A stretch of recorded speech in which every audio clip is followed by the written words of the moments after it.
இன்றைக்கி வந்து BSC series number 3 பேர்லாம் பிரமாதமாக இருக்குது. பிஸி ஷெட்யூல் சட்னி கரெக்ட் தானே? ரொம்ப ஈஸி பண்ணுறது. எல்லாத்துக்கும் தொட்டுக்கலாம். தோசை, இட்லி, சப்பாத்தி, ரசம் சாத்துக்கு, வெறும் சாத்துக்கு எல்லாத்துக்கும் யூஸ் ஆகும். ரொம்ப நல்லாயிருக்கும் அது. இது வந்து என்ன, இந்த பரங்கிக்காய் வந்து நறுக்கி வச்சுருக்கேன். பரங்கிக்காய் இது பரங்கிக்காய் எடுத்துருக்கோமோ அது முக்கால் அளவுக்கு பருப்பு எடுத்துக்கலாம். இல்லை ஆஃப் கால் கூட அவாவா பருப்பு எவ்வளோ வேணுமோ பிடிச்சிருக்க அளவுக்கு எடுத்துக்கலாம். துவரம் பருப்பு வேக வச்சு வச்சுருக்கேன். இந்த பரங்கிக்காய் மொத்த விலைக்கு வாங்கிட்டியா? பரங்கிக்காய் சீசன் இருக்குது இல்லையா, கிடைக்கும் போது மிஸ் பண்ணக்கூடாது இது. Season time. ஆமாம். இப்போ என்னென்னா இப்போ காத்தாலுக்கு இது பண்ணியிருக்கேன் இல்லையா, இது வந்து காத்தால் பொங்கலுக்கு தொட்டுக்கிறதுக்கு, மத்தியானம் ரசத்துக்கு தொட்டுக்கிறதுக்கு, நைட்டு மிச்சம் இருந்தால் தோசைக்கு. ஸோ அதுமாரி எல்லாத்துக்கும் யூஸ் ஆகும் அது. மல்டிபர்பஸ். ஆமாம். ரொம்ப சிம்பிள், பண்ணுறது ரொம்ப ரொம்ப ஈஸி. இந்த இப்போ பரங்கிக்காய் எடுத்து வச்சுருக்கேன். பரங்கிக்காயில் பாதி அளவுக்கு ஒரு 1/4 கிலோ, பருப்பு ஒரு 100 கிராம், அப்புறம் வந்து பச்சை மிளகாய் 2 இஞ்சி 2 கொஞ்சோண்டு ஒரு பீஸு, அப்புறம் கடுகு, காஞ்ச மிளகாய் 2, கடுகு ஒரு 1/2 டீஸ்பூன், ஆமாம், காஞ்ச மிளகாய் 3, கருவேப்பிலை கொத்தமல்லி கொஞ்சம், கொத்தமல்லி ஒரு கைப்பிடி, ஒரு எலுமிச்சம்பழம், ஆமாம். ஃபஸ்ட்டு எலுமிச்சம்பழம், அதை அப்புறம் லாஸ்ட்டாக பிழியணும். ஃபஸ்ட்டு இது நல்லா வேக வச்சு பருப்பு வேக வச்சு எடுத்துருக்கேன். ஒரு 100 கிராம்ஸ் துவரம் பருப்பு. ஆமாம். பா ஃபுல்லாக சொல்லிட்டோமா இருக்கிறது எல்லாத்தையும்? First time Jayashree, thank you. இப்போ பார்க்கலாமா? பார்க்கலாம்.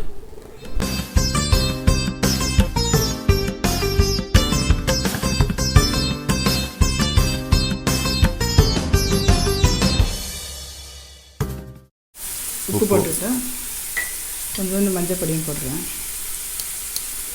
உப்பு, மஞ்சள் பொடி. இது நல்லா வேகட்டும். வெந்ததுக்கப்புறம் நல்லா வெந்ததுக்கப்புறம் நல்லா மசிக்கிற அளவுக்கு வெந்துடணும். அது அதனால தான் மசியல்னு சொல்லுவோம். மசிச்சதுக்கப்புறம் பருப்பு போடும். ஓகே. கொஞ்சம் பருப்பையும் போட்டுறேன். பருப்பு கொஞ்சம் சுமாராக தான் வேக வச்சுருந்தேன். அதனால் அது போட்டு ரெண்டும் நல்லா வெந்ததுக்கப்புறம் குழையாது இது பண்ணுறேன். சப்போஸ் இது வந்து கொஞ்சம் வெங்காயம் வேணுங்கிற வெங்காயம் போட்டுக்கலாம் அப்படியா வதக்கும் போது.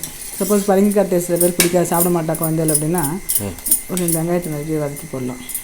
சின்ன வெங்காயம் என்ன சின்னங்க பெரிய வெங்காயம் அந்த போட்டோம்னா அது ஒரு டேஸ்ட்டாக இருக்கும், சாப்பிட்ருவோம். ஓகே. இது நல்லா இன்னும் கொஞ்சம் வேகட்டும். 2 சேர்ந்து வெந்ததுக்கப்புறம் அப்படியே குழஞ்சிடணும், மையாக குழஞ்சிடணும் அந்த பரங்கிக்காய். ஓகே. ஆகட்டும். அதில் ரசம் வச்சுருக்கேன். மத்தியானத்துக்கு ரசம். என்ன ரசம்? நார்மல் தக்காளி ரசம். ஓகே. இது நடுவில் இது ஆயிண்ட் இருக்கட்டும். இது தாளிச்சு கொட்டுறதை கொட்டிடு. அதுக்கப்புறம் ரசத்துக்கு தாளிச்சு கொட்டணும். கடுகு போட்டிருக்கேன்.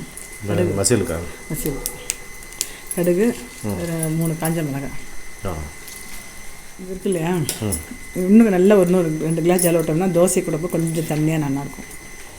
கொஞ்சம் ஜலமாக இருந்தால் இந்த மாதிரி லிக்விடாக தான் நல்லாயிருக்கும் சாப்பிட்றதுக்கு. இன்னும் கொஞ்சம் சப்போஸ் இது வந்து இதுக்கெல்லாம் வேணும்னா, பொங்கலுக்கெல்லாம் கொஞ்சம் கெட்டியாக வேணும், இல்லை ரசத்துக்கு கெட்டியாக வேணும்னா இந்த கன்சிஸ்டன்சி வச்சுக்கலாம். தால் மாதிரி ஒயிட் ரைஸ் கூட சாப்பிடலாம். சாப்பிட்லாம், நல்லாயிருக்கும். நம்ம ஒயிட் ரைஸ் கூட சாப்பிடுவோம். இந்த பரங்கிக்காய் வந்து முதல்ல சாப்பிட பிடிக்காமல் இருக்கும். ஒரு பெனிஃபிட்ஸை பார்த்து சாப்பிட ஆரம்பிச்சதுக்கப்புறம் ரொம்ப பிடிக்க ஆரம்பிச்சிடும் எல்லாருக்குமே. டேஸ்ட் நல்லாயிருக்கும். இந்த ஜனவரி பிப்ரவரியில் தான் இந்த பரங்கிக்காய் வந்து நல்லா காயாக நல்லா கிடைக்கும், ஃப்ரெஷ்ஷாக கிடைக்கும். இளங்கொட்டைங்கிறது தானே? இளங்கொட்டைன்றது கொஞ்சம் வெள்ளையாக இருக்கும். இது கொஞ்சம் பழுத்துடும்.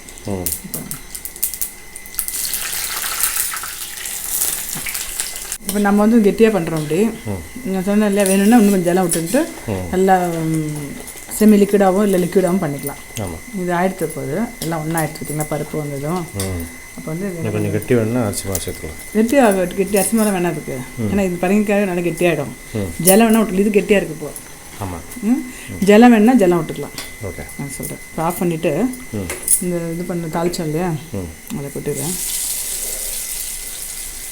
அதுக்கப்புறம் கருவேப்பிலை கொத்தமல்லி போட்டுட்டு இன்னும் 10 நிமிஷம் வச்சு எலுமிச்சம் எடுத்து கொஞ்சம் விட்டணும். ஒரு எலுமிச்சம் எடுத்து கொஞ்சம் ஆறுனு